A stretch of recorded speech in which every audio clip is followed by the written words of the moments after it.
Hallo allemaal, ik wilde weer eens een keer een videootje opnemen voor een stempelkaart met jullie te gaan maken. En nou, ik zou zeggen, laten we maar eens aan de slag gaan.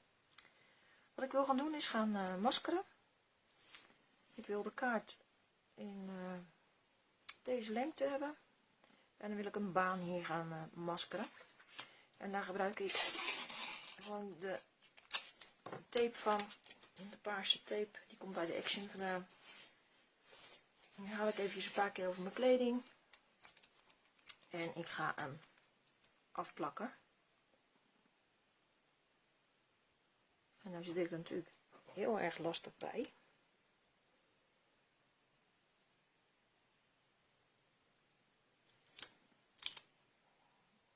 Zo. Dan pak ik een volgende stuk. Ook weer eventjes aan mijn kleding. Dan laat ik er even bij staan. Dan probeer ik me zo recht mogelijk te pakken. En even kijken hoeveel ik wil hebben. Nou, het mag wel een breder stuk zijn.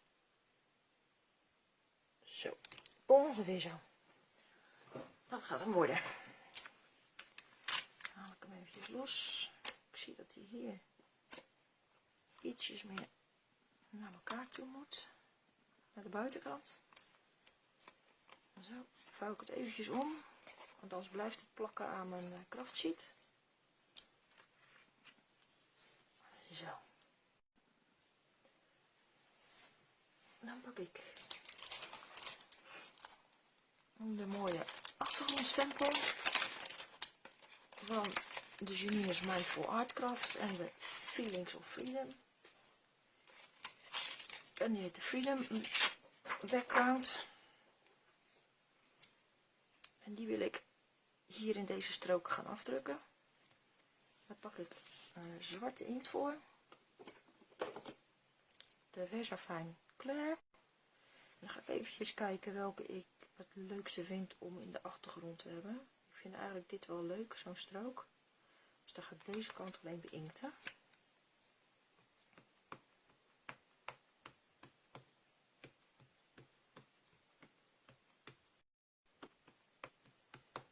Zo.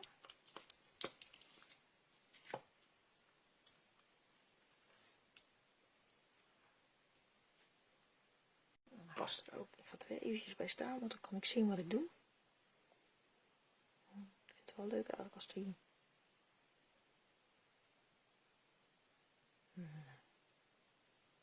gewoon uit de hand. En het is maar een achtergrondstempel. Hij hoeft dus ook niet echt helemaal perfect in zijn rail afgedrukt te worden. Perfect, hartstikke mooi. Zo. Kladpapiertje erbij om even ergens de inkt ervan af te halen.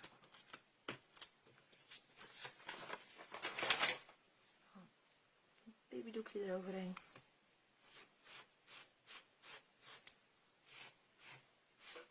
Zo.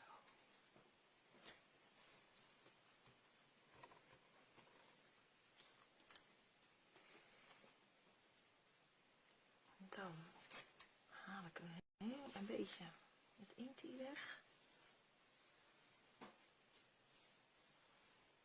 Wat babydoekje.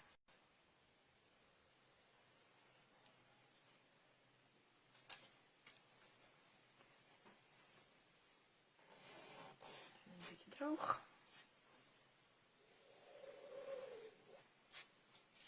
Zo.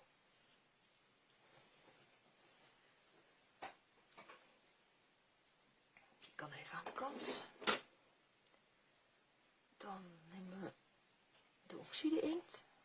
Dan pak ik de Distress Vintage Photo. Even kijken, op zoek naar een blending brush of een spieken. Waar heb ik mijn toolsje? Ja. De Vintage Photo.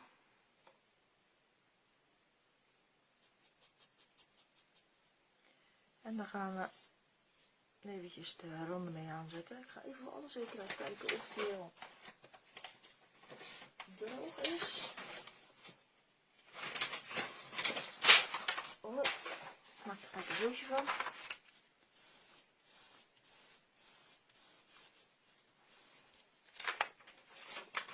Even de ergste inkt als die nog niet goed droog was. En dan gaan we blenden. Via de rand.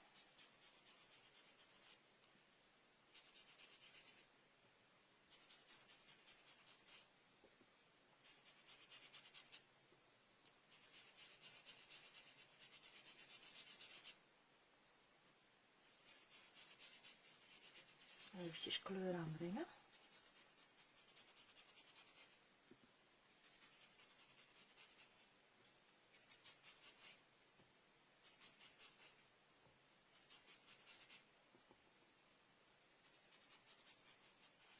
En ik hou een beetje licht in de midden van de strook. Proberen.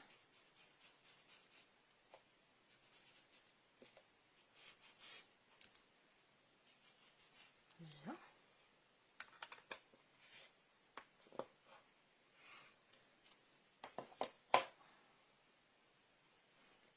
Dan kan ik hem gaan verwijderen, het tape.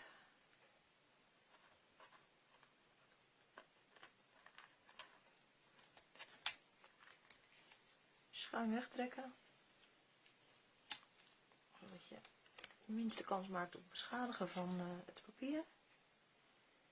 Ook al heb je hem een paar keer eventjes langs de kleding gehaald. Het kan zijn dat het toch nog blijft plakken.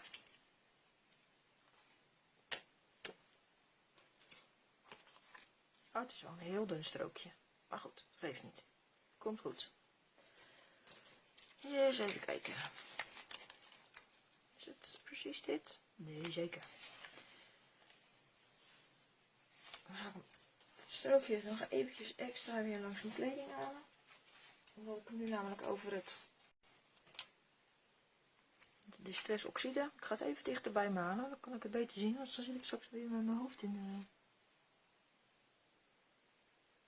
de camera, in beeld.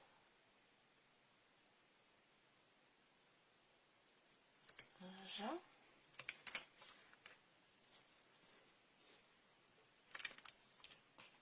Gaan we even om. Zo. En dan zoek ik een stencil erbij. En dit is van de Warm & Cozy. Ook van de Genius Mindful Art collectie. En die heet de Floral Mandala.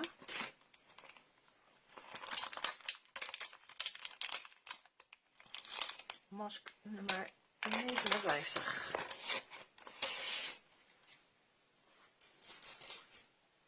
Nou, dan zie ik dat er nog iets in zit. Dus kan je aan. Nou, laat maar zitten. Die ga ik toch niet gebruiken. Ga ik even voelen wat de goede kant is van het stencil. Dit voelt wat gladder aan. En dan vind ik het wel leuk als deze hier gaat komen. En dan pak ik weer de Distress Oxide Vintage Foto.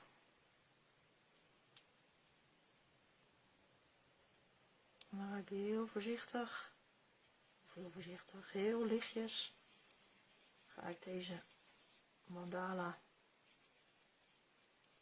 aanbrengen.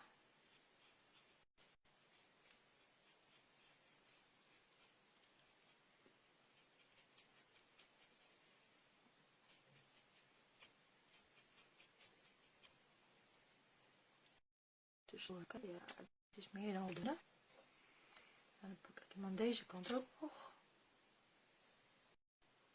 Maar dan neem ik alleen maar een klein stukje. Oh, dat kan ik wel zeggen. Maar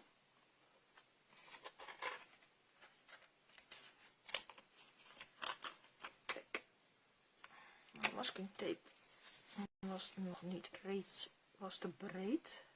Dus die moet ik dan even hier weer opnieuw aanlijnen. Zo.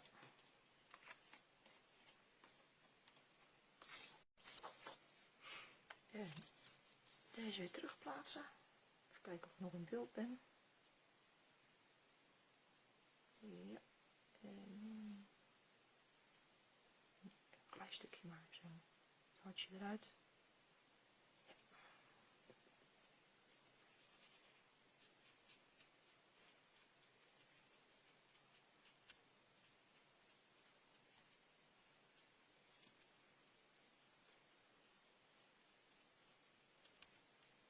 Ik denk dat dat wel voldoende is. Ja. Ik denk niet dat ik deze erbij kan krijgen. Het zijn zulke kleine openingen. Daar moet ik eigenlijk een klein brusje voor hebben. Maar wie weet, ja, net. Oké.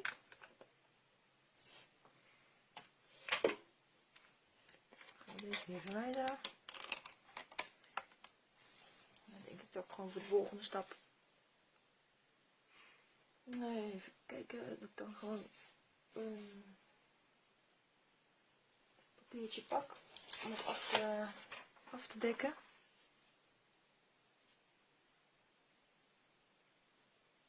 Zo. Tekstje op de achtergrond.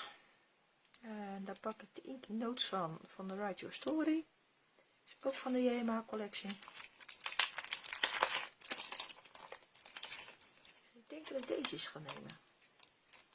Die heb ik nog niet gehad. Inky Notes. En wat is die stamp nummer 2? Nee, 210. En die ga ik met wat gaan doen. Die gaan we met bruin doen. En ik denk dat ik dan maar eens de Archival ga doen. De Archival Ground Espresso. Deze aan de kant.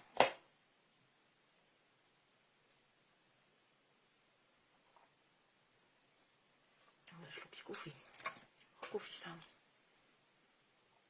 Oh, nou hoop ik wel dat ik weet. Haha, grapje. Wat boven is en onder. Nou, zo.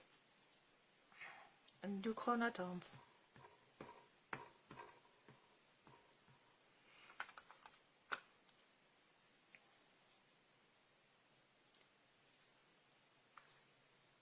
En die ga ik gewoon hier en daar.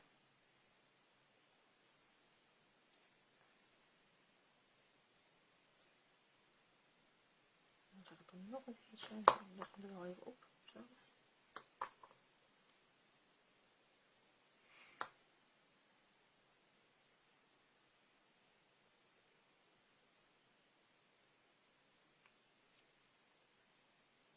En zo. En dan mag dat aan deze kant. Mag dat ook wel.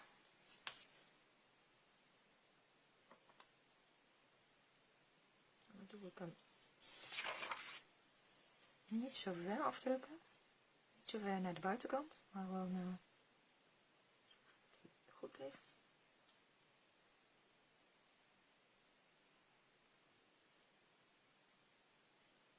Zo.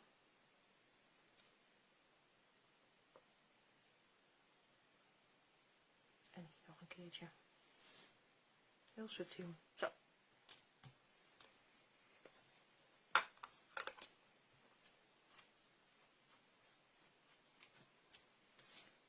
Prima.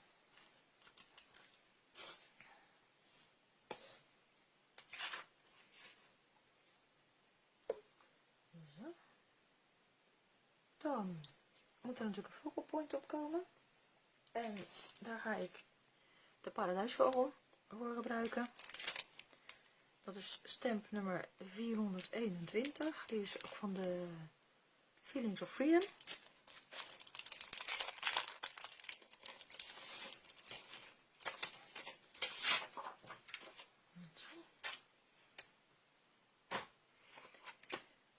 Die ga ik op een stukje aquarelpapier. En dan probeer ik de meest gladde kant te nemen. Deze kan opzij. Dan pak ik dan de Versaclair Nocturne voor. Dat is de zwarte. De Versafine, die is lekker Die is heel fijn voor gedetailleerde stempels. En ik ga alleen maar de onderste vogel nemen. Dan gaan we even goed beinten.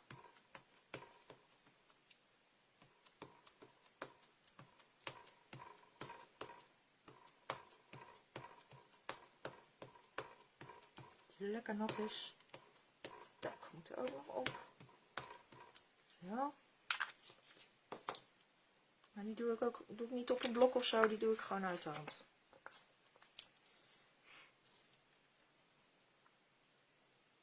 De tak er nog op hebben. En dan druk ik hem nog zachtjes aan. Even laten rusten op het papier. Dat de inkt erin kan trekken.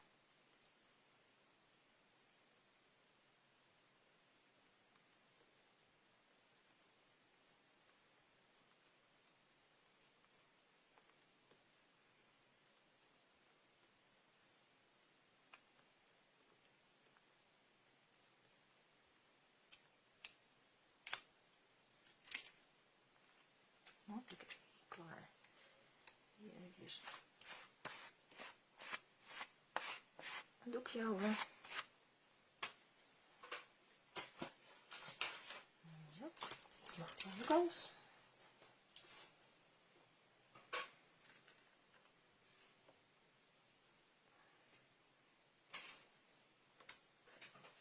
Het zou wel handig zijn als ik er ook een keukenpapiertje bij heb. Zo.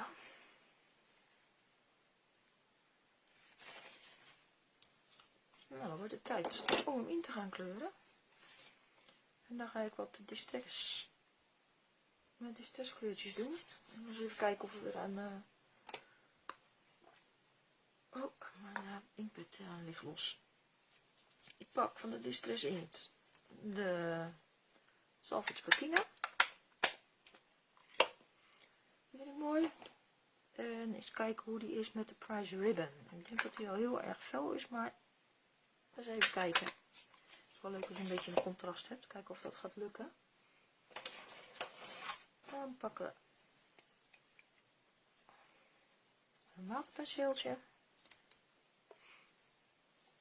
Dan doe ik nog even een beetje water op mijn sheetje. Pak een lamineersheetje. Dan heb ik dat echt eventjes apart liggen. En dan heb ik eventjes de ruimte op mijn werkblad.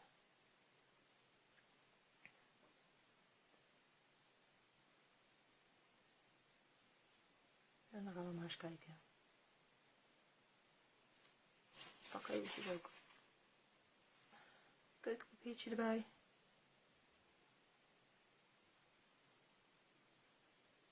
Dan doe ik hem eerst maar een eerste laagje.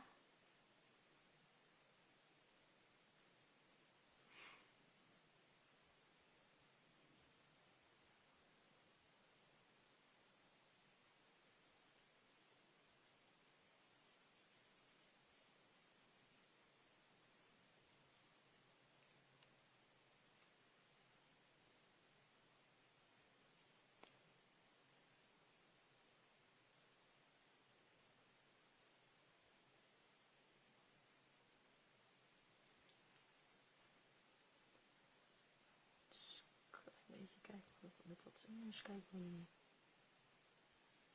Dus even een proefje doen.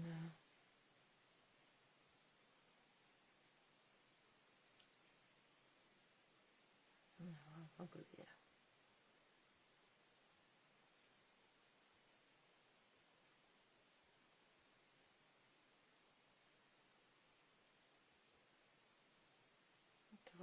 Van dat Price Ribbon erin vallen.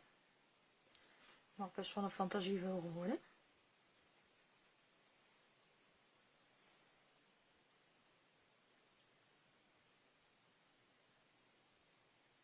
Nog hier ook wat donkerder.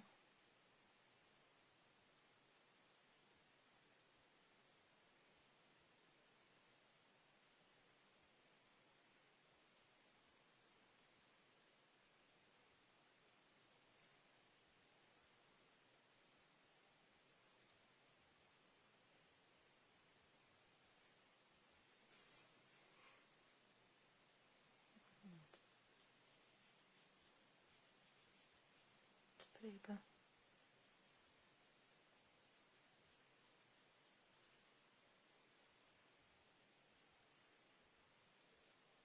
Het lijkt wel mijn kwast ook een beetje te nat is.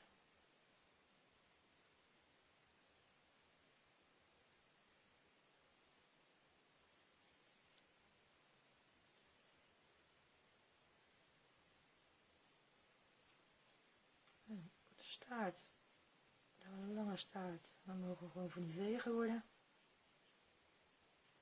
Hier en daar. Lekker losjes. Hier wat donkerder. Zo. Pakken we een zalvertje patine.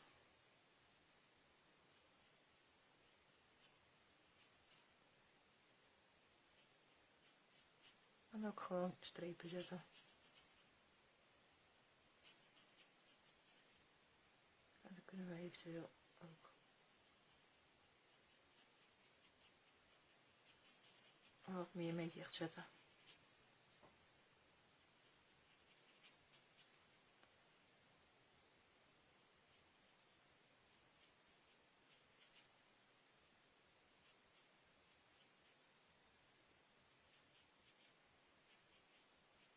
Zo.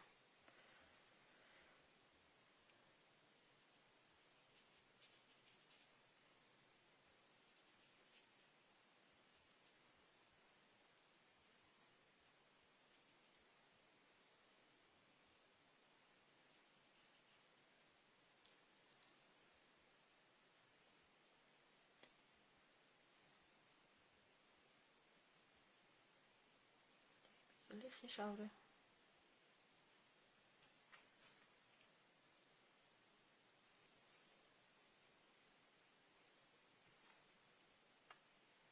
Zo.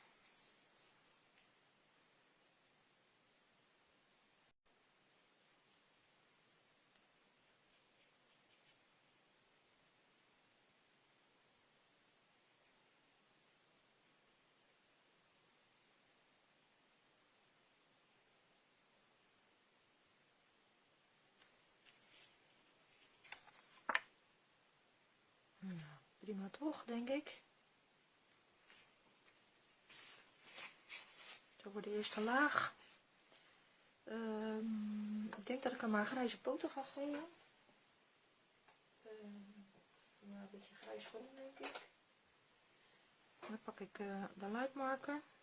Stone Grey 105.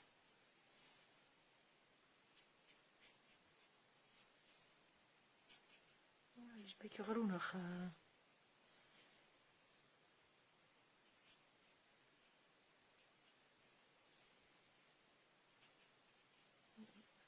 Zo. Vind ik dat een leuke combinatie. Snareltje.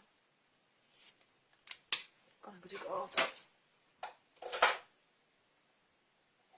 nog een andere grijs erbij pakken.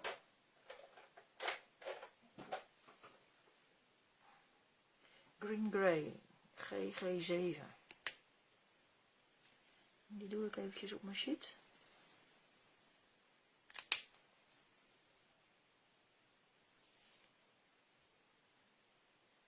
Laat ik dat even een beetje mengen.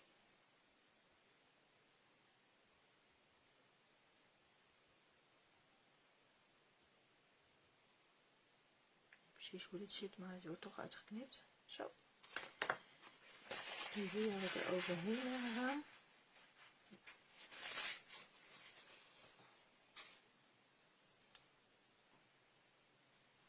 Zo.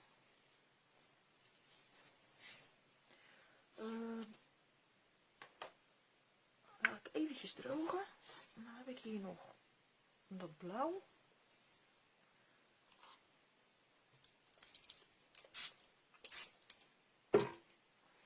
En daar gaan we ook nog eventjes mee spetteren. Op de achtergrond.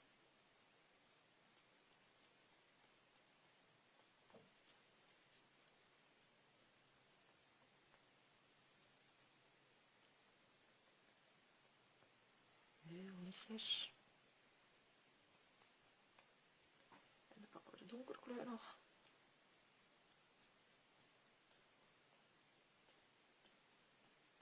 Zo.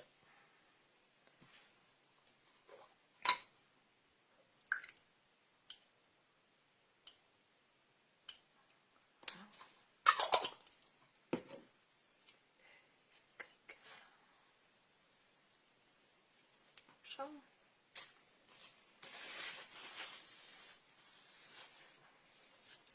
Kan die weer opzij.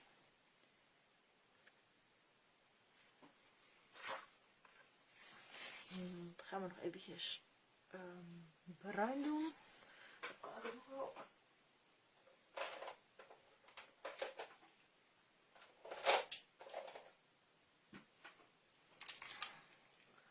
Wat voor pakken. Nou, even kijken, ook de light markers. Kijken of ik iets met de olive green kan. De barn red. De brick brown en de chocolate.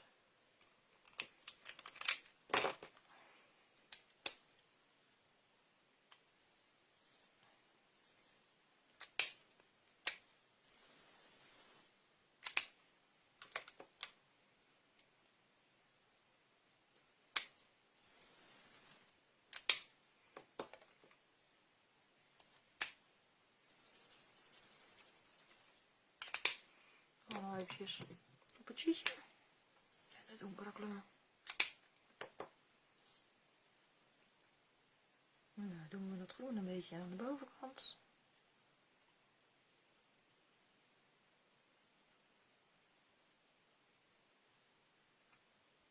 Zo.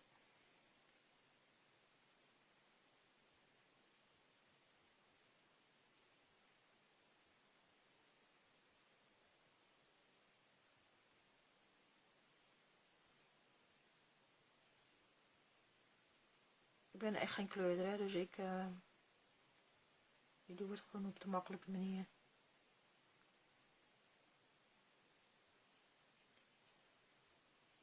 vind het altijd wel leuk om te doen.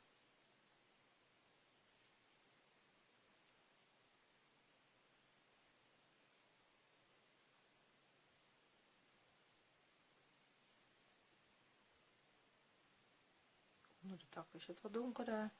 Af en toe eventjes.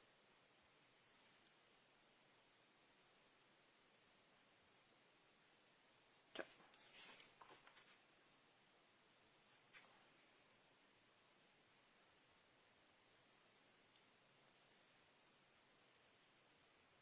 Hier groen terug. Beetje mos op de tak. Zo. Prima. Dan zie ik wel dat ik hier de bruin door zijn veer heb gedaan. Dat was natuurlijk niet de bedoeling. Dus dat proberen we even een beetje weg te poetsen.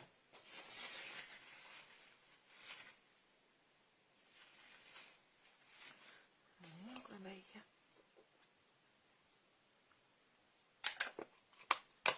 En de patina terug hier.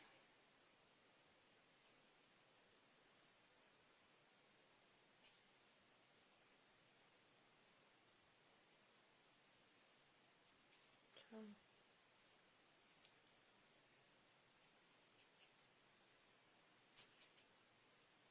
Zo.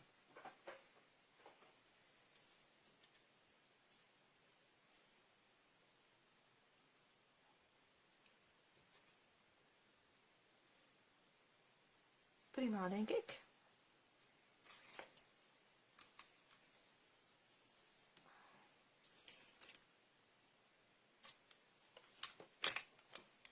En die kunnen ook weer aan de kant.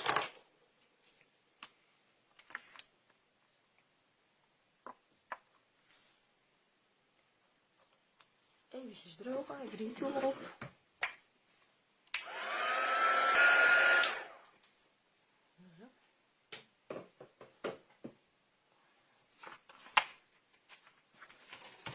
Droog genoeg. Dan gaan we hem even uitknippen.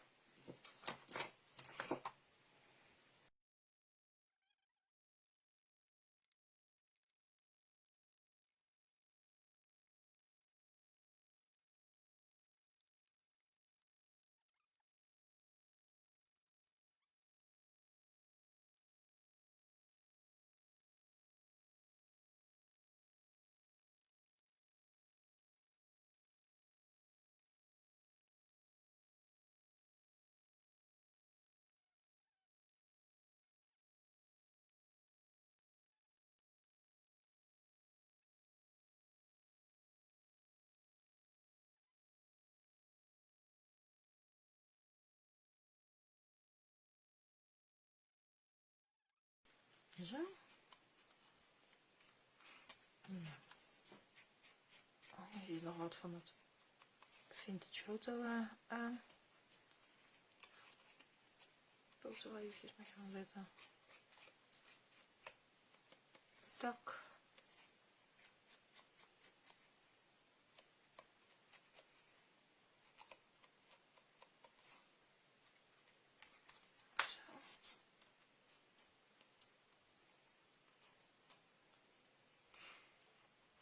Dan denk ik toch dat ik hem ook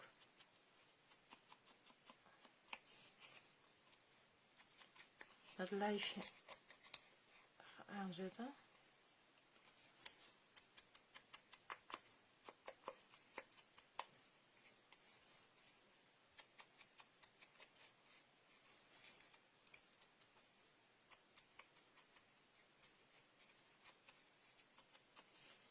Want dan moet het natuurlijk wel een beetje van de achtergrond afsteken.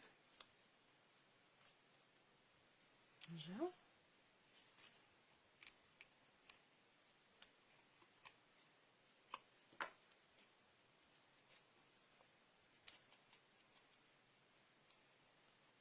Snaatje moet natuurlijk wel heel blijven. Zo.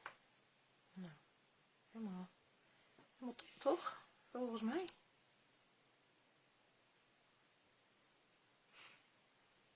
Nou, wat ga ik dan wel een beetje missen? Ik vind het eigenlijk wel leuk om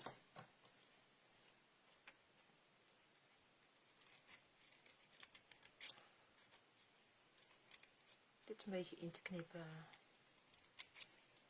Zodat je die straks ook een beetje apart kan, van elkaar kan.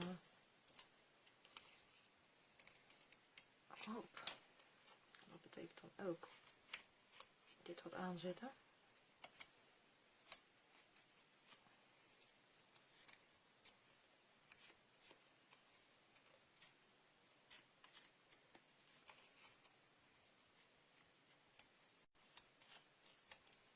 Dat is ook een erg leuke stempel.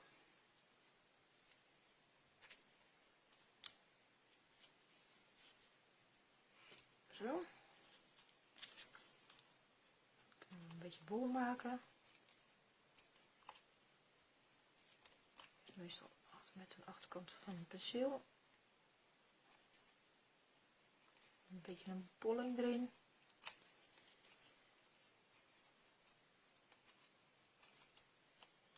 Zelfs de tak kunnen we misschien wel een beetje bollen. Zo.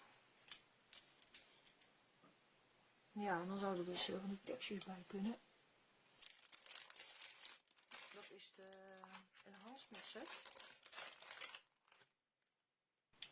Ook van de Feelings of Freedom. En die heeft allemaal van die kleine leuke stempeltjes. Het is misschien wel leuk om dan die nummers te gebruiken. Om die nummers misschien in de Salvage Patina kleuren op de achtergrond te doen. Zodat die kleur ook een beetje terugkomt. Kunnen we een klein nummertje doen. Misschien leuk die maarttekst. Nou, kijk eventjes wel hoe ver we daarmee komen. Daar neem ik dan wel de oxide inkt voor. En ik denk dat ik ze op een klein kleurblokje ga doen.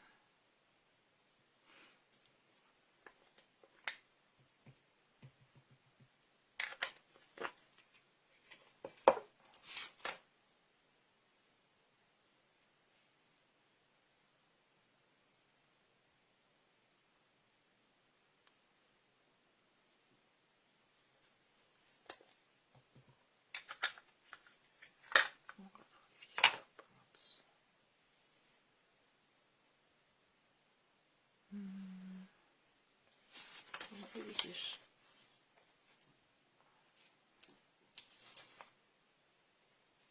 afschermen.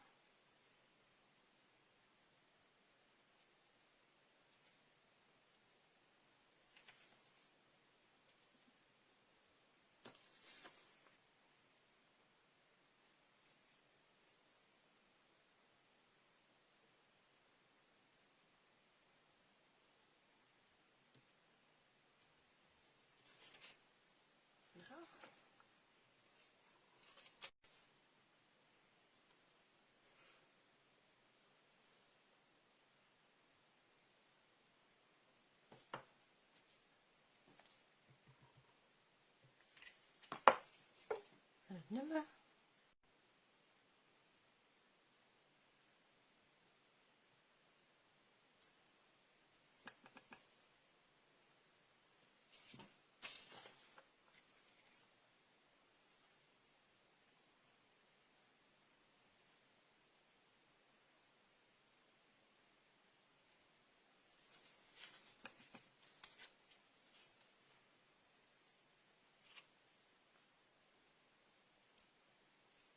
Zo.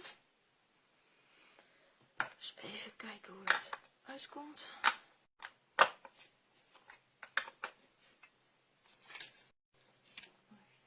Wat schoon. Want dat wil je niet op je kleurstempels laten zitten.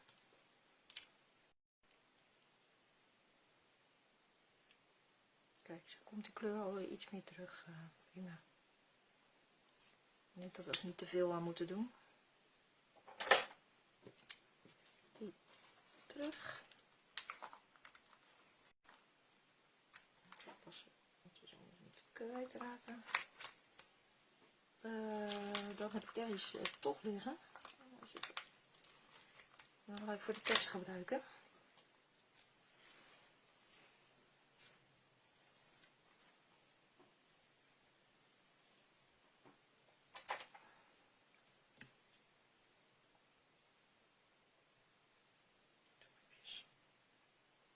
Zo oppakken. Die doen we met zwart. Even kijken of we nog in beeld zijn.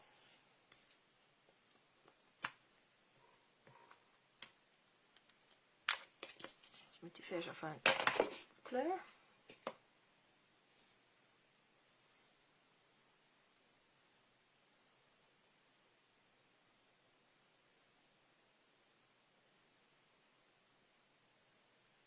Even eens laten intrekken.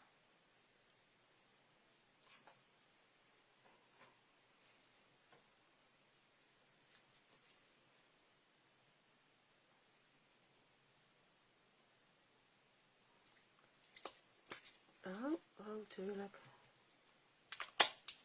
Zelf ga ik helemaal onder.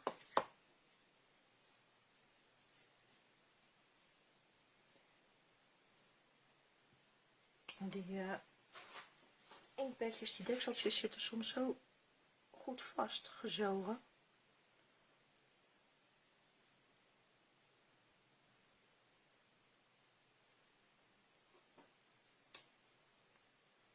Kant en de Freedom.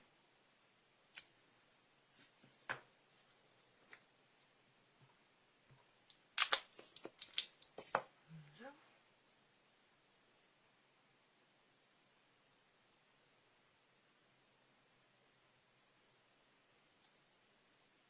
Hoppatee.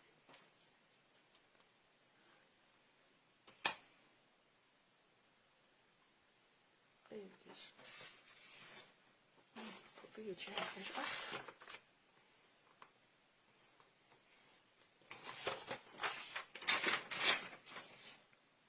En hier gaan we even uitknippen. Kijken of we dat een beetje recht kunnen doen. Daar heb ik geen abonnement op recht knippen.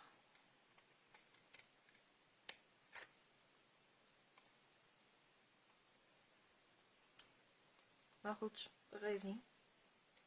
Het is handwerk.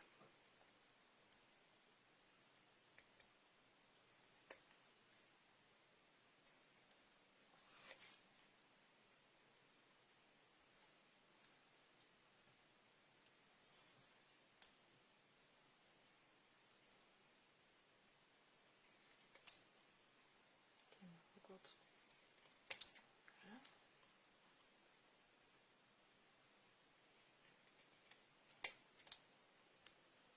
Wat korter.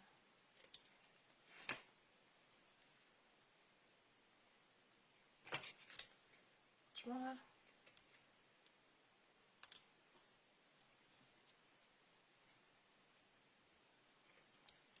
Zo.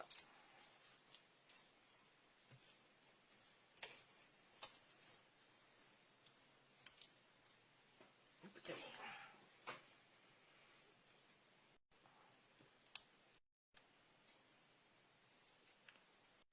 Kunnen we hier doen? Feelings. Of, nou, ga ik straks toch weer over dat...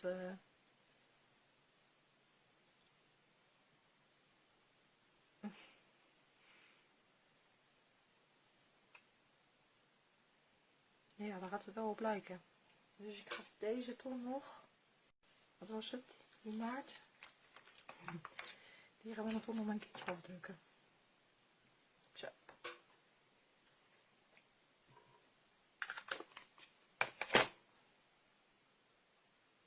Die zetten we hier nog maar eventjes onder.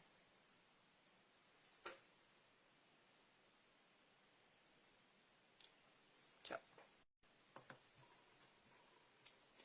Opgelost.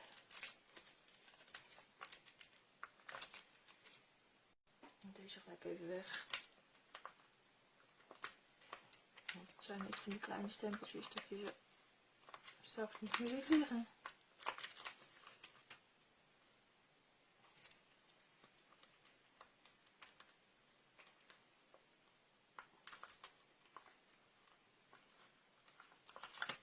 Ja. Oh.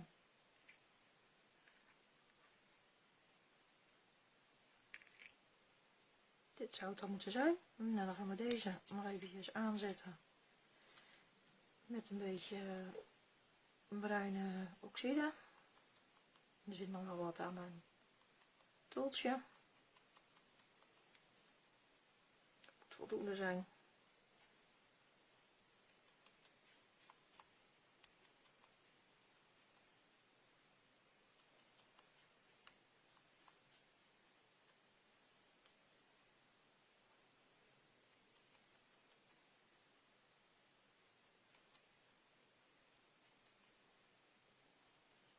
Zo.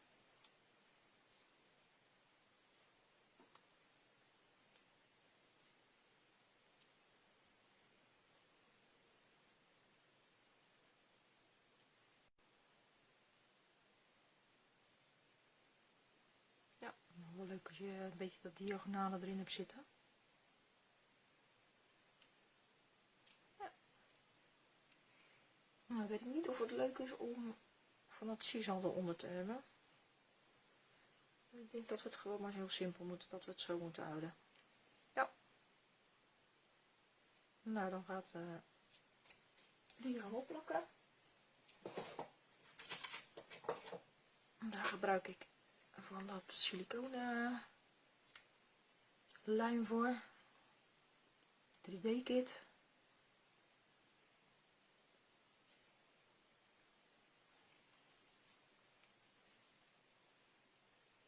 Flinke plop.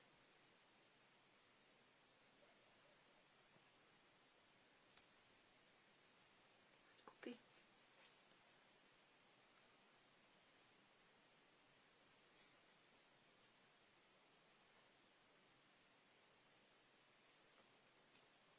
Dan kunnen we even kijken of het lukt.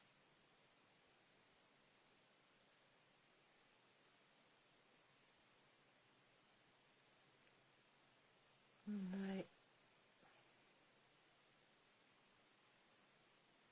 Zo. Voorzichtig even overpakken.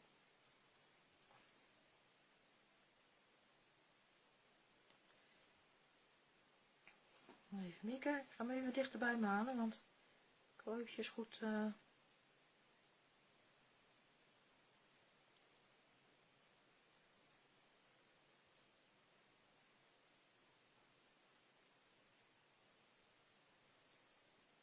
En je kan deze ook altijd nog schuiven hoor, dus... De lijm is wel...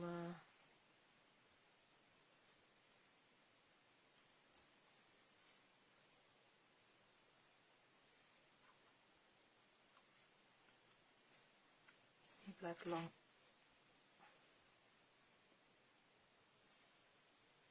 Zo.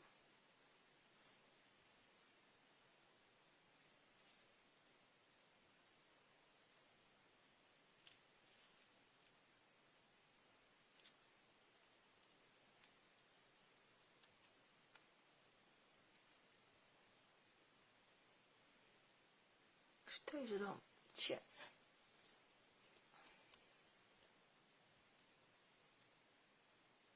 vastzet met gewone lijm, dat hij laag zit. Dan krijg je natuurlijk ook altijd diepte.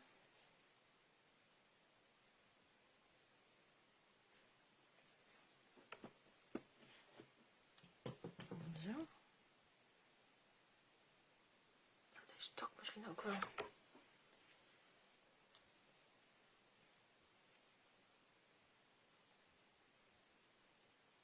Dan doe je lijn. Zo, eventjes vasthouden. Die grip krijgt. Misschien zijn het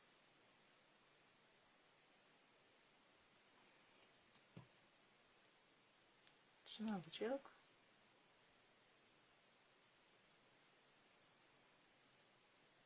Even vast. Kom.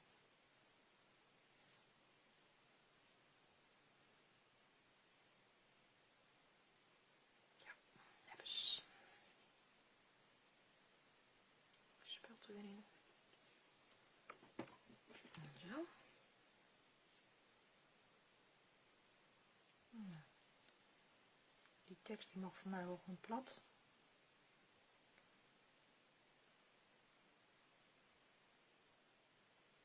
Ja, die staat er ook op.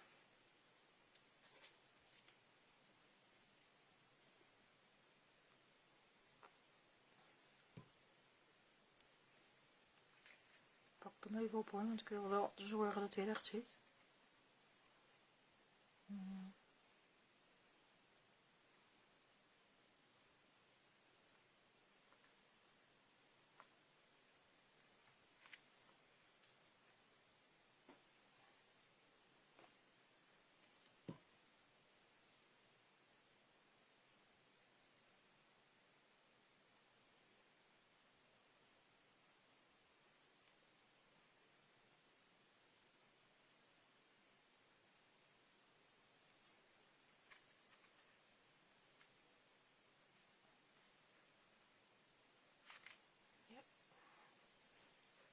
Meestal ben je daar de meeste tijd mee bezig, waar je je tekst wil hebben.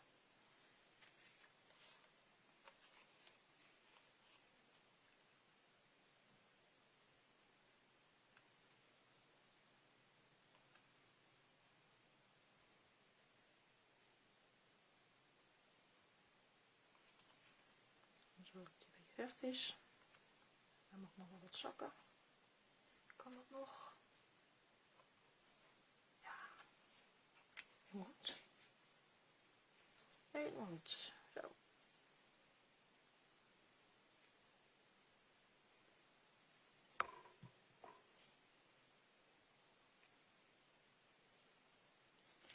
Oh, deze lijn had dicht moeten. Kijk, dit was de vorige die ik heb laten zien. En als die nou op een zwarte mat komt. Helemaal goed. Nou, misschien nog wat witte spetters. Wat kunnen we nog doen? Dan heb ik een klein verftubetje.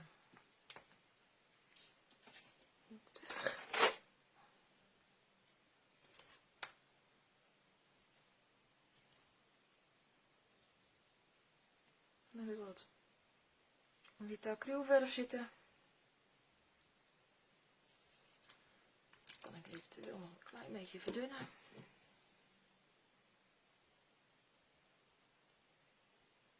dan gaan we wel eventjes mee spetteren.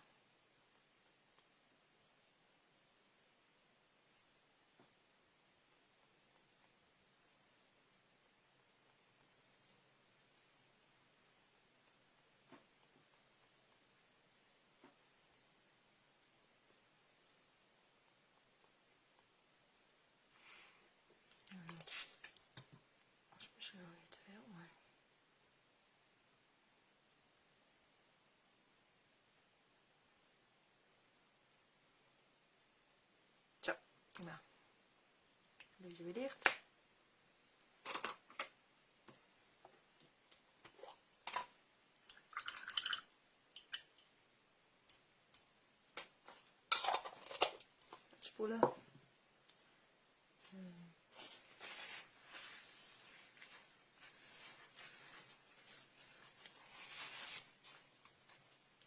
alles natuurlijk onder de witte spetters.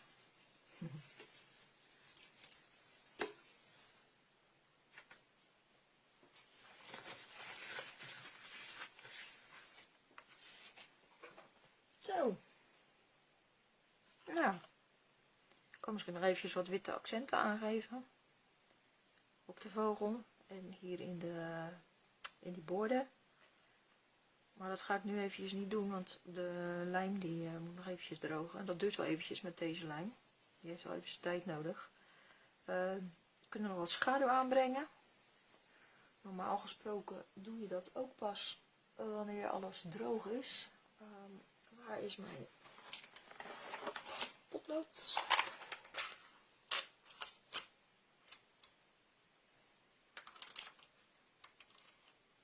Eens kijken of het met blauw, een bruin geel aquarelpotlood. De kleur blauw.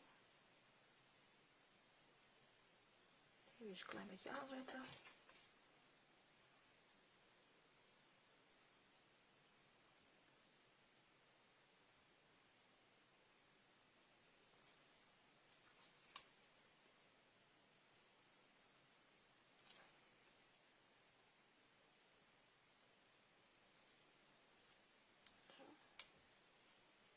Deze nog. Kijken wat hij doet straks. Die oxidelaag. Oké, dat valt mooi op. Nou, ik vind het toch wel leuk om ook de zijkant mee te pakken. Ik voel hier ook wat lijm zitten, dus dat is weer even ietsje minder. Dan hoop ik dat die lijm wel droog is.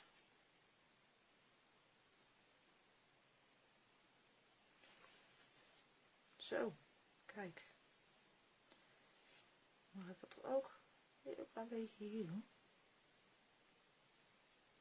Onder de vogel. Het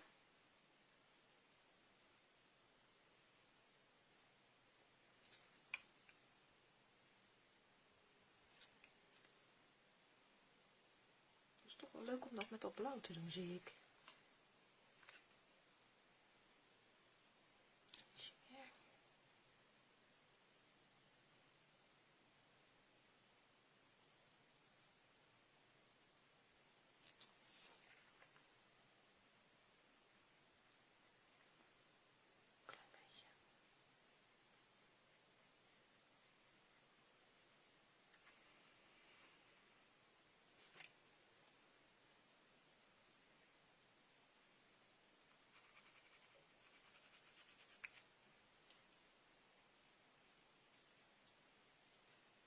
Dat geeft wel een leuk effect met dat blauw.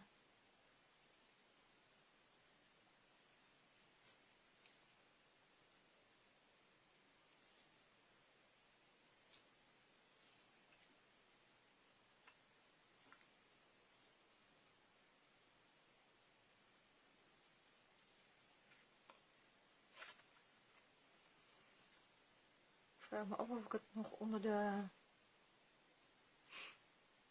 tak moet doen, maar dan denk ik dat ik daar gewoon een beetje een zwarte kleur moet doen. Dan heb ik hier een carandache. Er zit natuurlijk al verhoogd opgeplakt.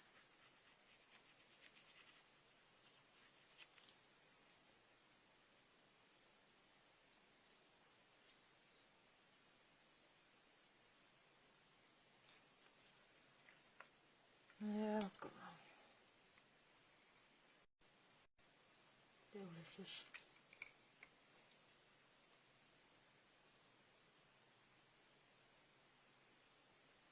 Wat omdraaiende bewegingen, een klein beetje uitpoetsen.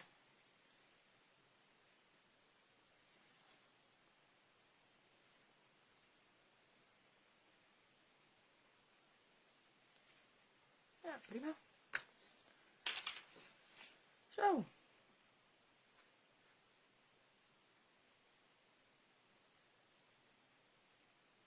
Nog eventjes altijd wel kijken van wat kunnen we nog doen. Wat is er nog nodig? Ik denk dat we hem zo wel hebben. Nou, mat op een zwarte matlaag. En dan op een witte kaart, zoals ik hier liet zien. Als ik hem zo eventjes erop leg. Nou, helemaal leuk. Nou, ik hoop dat jullie dit inspirerend vonden. Dat jullie wat aan hebben gehad. Ik zie jullie creaties graag tegemoet. En nog fijner is als jullie abonnee willen worden op mijn YouTube kanaal. En laat eventjes een duimpje achter als je hem leuk vond. En nog leuker, een commentaar, een opmerking. En nou, wie weet tot een volgende keer.